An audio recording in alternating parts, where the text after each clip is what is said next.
আসসালামু আলাইকুম সুপ্রিয় দর্শক শ্রোতা, আপনারা হয়তো ফেসবুক ইউটিউবে কিছুদিন থেকেই ভারতের অভ্যন্তরীণ সংখ্যালঘু মুসলমানদের নির্যাতনের ছবি ভিডিও সবাই দেখছেন। এ বিষয়ে বাংলাদেশের প্রেস সচিব একটা বিবৃতি দিয়েছিলেন, যেন ভারতের মুসলমানদের সুরক্ষার জন্য বিজেপি সরকার কার্যকর কোনো ব্যবস্থা গ্রহণ করে। ভারতের প্রেস সচিব প্রতি উত্তরে খুবই দাম্ভিকতার সহিত বাংলাদেশের প্রেস সচিবের বিবৃতিকে প্রত্যাখ্যান করেছেন এবং বলেছেন, ওয়েল ইওর ওন মেশিন, তোমার নিজের চরকায় তেল দাও। হ্যাঁ, ভারতে কোনো সংখ্যালঘু নির্যাতন হচ্ছে না, অথচ এই মিথ্যাবাদীর শত শত প্রমাণ এই ফেসবুক ইউটিউবে লাইভ আছে, ভিডিও আছে, বিশ্ববাসী দেখতেছে। গতকাল আবার দেখলাম ওই ভারতের প্রেস সচিব জয়সওয়াল, উনি কি বলছেন? উনি বলছেন যে বাংলাদেশের অন্তর্বর্তীকালীন সরকার বাংলাদেশের সংখ্যালঘুদের নিরাপত্তা দিতে ব্যর্থ। তো এত মিথ্যা, এত ডাহা মিথ্যা কথা কেন বলছে ভারত জানেন? ওদের দেশে পারমাণবিক শক্তি আছে, সামরিক শক্তি বেশি আছে, দেশ বড়, এই হেডম থেকে এইগুলা বলতেছে। না হইলে এইরকম কথা বলার সাহস পাইত না, যেহেতু বাংলাদেশে ওইরকম কিছু ঘটছে না, ঘটছে যা সব ভারতে। তা তো প্রত্যাখ্যান করলেই উপরন্তু বাংলাদেশের উপর মিথ্যা অপবাদ দিয়ে দাঁড় চাপিয়ে দিচ্ছে। তো এইগুলি করতে করতে একদিন বাংলাদেশেও শুরু হয়ে যাবে এই ভারতের কারণে। অনধিকার চর্চা, বাংলাদেশের অভ্যন্তরীণ বিষয়ে খুব বেশি হস্তক্ষেপের চেষ্টা অপচেষ্টা ভারত সবসময় করে আসতেছে, যা বাংলাদেশের মানুষ কখনো মেনে নেবে না। আপনি যদি বলেন যে আপনার 100-150 পারমাণবিক বোমা আছে, 500 থাকলেও বাঙালি এগুলো গুনায় ধরে না। আপনার সামরিক শক্তি বাঙালি গুনায় ধরে না। বাঙালি জানে আপনাদের কীভাবে সাইজ করতে হবে, বেশি বাড়াবাড়ি করবেন না, অনধিকার চর্চা থেকে বিরত থাকেন। বৃহৎ গণতন্ত্রের দেশ ভারত দাবি করেন, এই তো গণতন্ত্রের নমুনা। আপনাদের লজ্জা হয় না? হিলারি ক্লিন্টন ডক্টর মোহাম্মদ ইউনূসের প্রশংসা করতেছে যে বাংলাদেশের নিপীড়নের হাত থেকে রক্ষা। আপনারা ভাড়া করে আনলেন আপনাদের এই যে তুলসী গ্যাবার্ডকে, আইনা বিবৃতি দেওয়াইলেন, পরের দিনও তো স্টেট ডিপার্টমেন্টের পাল্টা বিবৃতি আসলো। লজ্জা হয় না?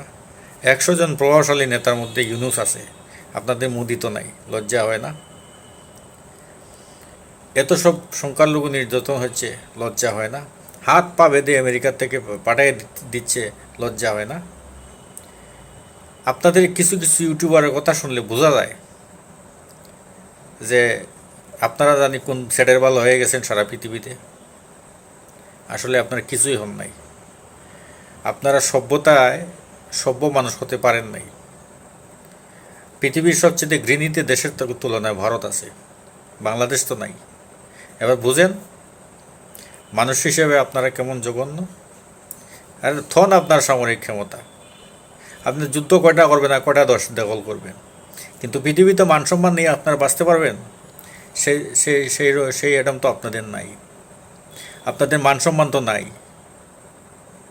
থাকতো তাইলে এত বদনামের শিকার হইতেন না আপনারা।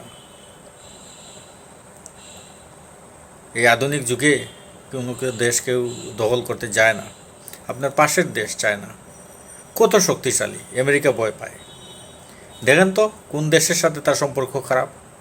তাদের কাছে তাদের মানে আপনাদের মতো তো আনাড়ি স্বভাব তাদের না। তারা বাণিজ্যিক মন মানসিকতার মানুষ। তারা বাণিজ্যিকভাবে এক একটা দেশের সাথে সুসম্পর্ক প্রতিষ্ঠা করতেছে এবং তারা শান্তিপ্রিয়ভাবে আছে এবং সারা বিশ্বের সাথে তারা তাল মিলিয়ে চলতেছে এবং তারা সুপার পাওয়ার হয়ে যাচ্ছে। আপনাদের ভারত হবে, আপনি কোশ্চিয়ান কালেও এটা কল্পনা করেন না। আপনাদের এই স্বভাব চরিত্র, এই অসভ্যতা নিয়ে আপনারা বিশ্ব দরবারে কখনো স্থান পাবেন না, যা চায়না পেয়েছে।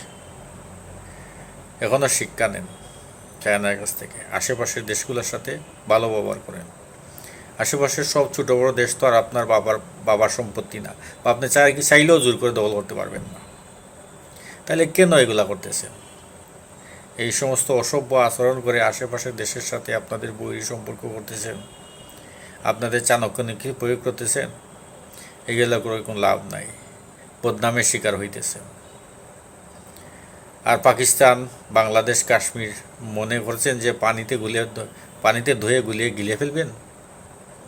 পারবেন না। চেষ্টা করে দেখেন পারেন কি না। পারবেন না। ক্ষতির শিকার করবেন, ক্ষতির শিকার হবেন, জনগণের দুর্ভোগ বাড়াবেন। আপনাদের পররাষ্ট্রনীতি ভালো না, আপনার বিজেপি সরকারের রাষ্ট্রীয় নীতিও ভালো না, আন্তর্জাতিক এবং অভ্যন্তরীণভাবে ফেইলুর হয়েছে। বলতে পারেন 3বার সরকার গঠন করেছে। এটা কট্টরপন্থী হিন্দুত্ব দ্বারা এরাই ভোট দিয়েছে। কট্টরপন্থী হিন্দু, বুঝছেন? ওই যেগুলা মানে ইউনিভার্সিটির দরজায় ওয়ালে গোবর লেপন করে, হ্যাঁ, এই সমস্ত একটা ভাবা যায়। একটা ইউনিভার্সিটির ওয়ালে দরজায় মানে ঘুম ঠান্ডা রাখার জন্য গোবর লেপন, এটা ঘৃণা নাই?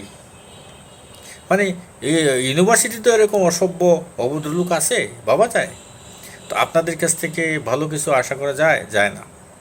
তা আপনাদের জয়সওয়াল বলেন, আপনাদের অমিত শাহ বলেন, আর মোদি বলেন, আর আপনাদের ওই শিয়াল মার্কা দ্রুত একটা লোক আছে না, পররাষ্ট্রমন্ত্রী এস জয়শঙ্কর, উনি কি বলল? উনি বলল যে বাংলাদেশের, ভারতের চেয়ে বড় শুভাকাঙ্ক্ষী বাংলাদেশের আর কেউ নাই। আচ্ছা বলেন, যদি এই কথাটা সত্যি হইতো তাহলে বাংলাদেশের 18 কোটি মানুষ কি বোকা? এরা কি বুঝে না? এরা কি বুঝে না যে ভারত আমাদের সবাই মঙ্গল চায়? আমরা কেন ভারতের সাথে বিদ্বেষ পোষণ করব? কারণ এই কথায় আর কাজে মিল নাই।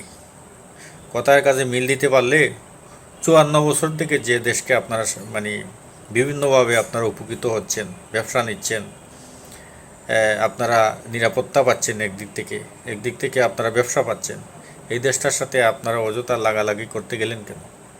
এই যে আপনাদের খাসলত, আপনাদের স্বভাব, আপনাদের মাস্তানি দেখাইতে হইব, এইটা না। তখন মাস্তানি বাংলাদেশ বাইর করে দিছে। এখন পারবেন বাংলাদেশের নাক গলাইতে? পারলে করে দেখান দেখি। পারবেন না। যা ভালোবাসা দেওয়া হয় শক্তি দিয়ে সব জিনিস হয় না। হ্যাঁ, মাসুদ ভালো হয়ে গেছে, কিন্তু ভারত ভালো হয়ে যাবে না, বুঝছেন?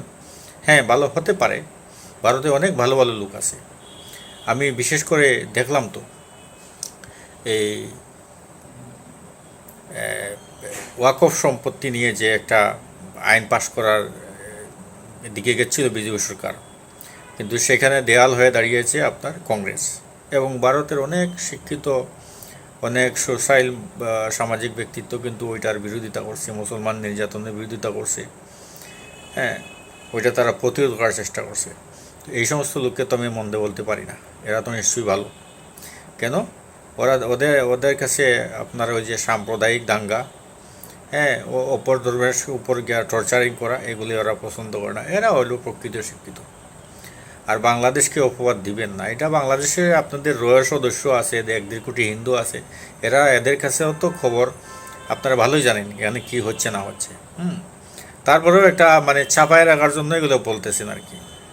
দুষ্ট চরিত্র, ভালো হয়ে যান।